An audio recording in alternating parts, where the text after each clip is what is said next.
Fakta baru terungkap atas peristiwa tragis Bonamin 60 tahun tewas di tangan anak kandungnya sendiri, yakni RD, 27 tahun di rumahnya di Kelurahan Paju, Kecamatan Ponorogo Kota, Kabupaten Ponorogo, Jawa Timur. Adapun Lurah Paju Daryono menyebutkan bahwa dari data yang ada, pelaku RD merupakan orang dalam gangguan jiwa atau ODGJ dan tercatat berobat rutin sejak tahun 2016 silam. Terkait hal tersebut, informasi selengkapnya akan disampaikan langsung oleh rekan wartawan Surya Malang. Pramita Kusuma Ningrum, silakan untuk laporan lengkapnya. Baik rekan Adila, benar sekali bahwa fakta baru terkuat dalam peristiwa tragis Bonamin 60 tahun tewas di tangan anak kandungnya sendiri berinisial RD 27 tahun di rumahnya di Kelurahan Paju, Kecamatan Ponorogo Kota, Kabupaten Ponorogo kemarin Minggu 1 Desember 2024.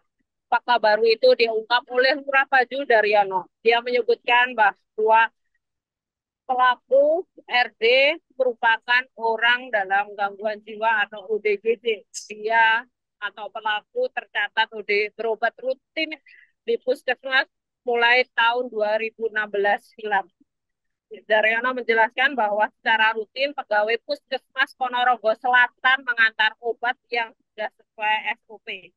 Diduga memang Daryono menjelaskan bahwa sebelum tewasnya korban diduga memang ada cekcok antara korban dengan pelaku.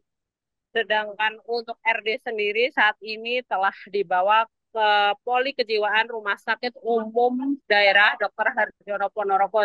Hal itu diungkap oleh Kasat Reskrim Polres Ponorogo, AKP Rudi Hijanto. Dia menjelaskan bahwa pihak Satreskrim Polres Ponorogo sedang memeriksa kejiwaan dari RD. Lantaran diketahui bahwa RD sendiri merupakan kabarnya adalah ODGJ. Hal itu diungkapkan oleh warga sekitar lokasi kejadian. AKP Rudi menjelaskan hasil proses penyidikan indikasi pelaku adalah anak kandung sendiri yaitu RD, anak kandung dari korban.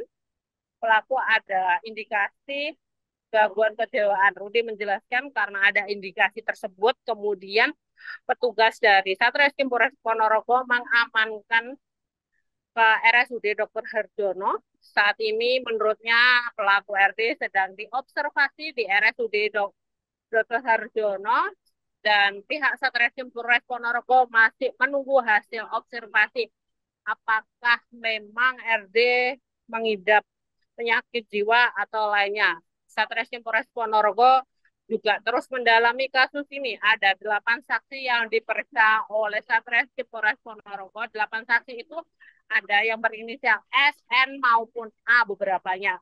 Dia menjelaskan bahwa saksi-saksi yang diperiksa itu diyakini mengetahui sebelum kejadian, saat kejadian maupun setelah kejadian. Beberapa saksi mengatakan kepada pihak penyidik Satreskrim Polres Ponorogo bahwa korban dan pelaku sering terlibat cekcok biasanya karena keinginan pelaku tidak dikabulkan oleh korban.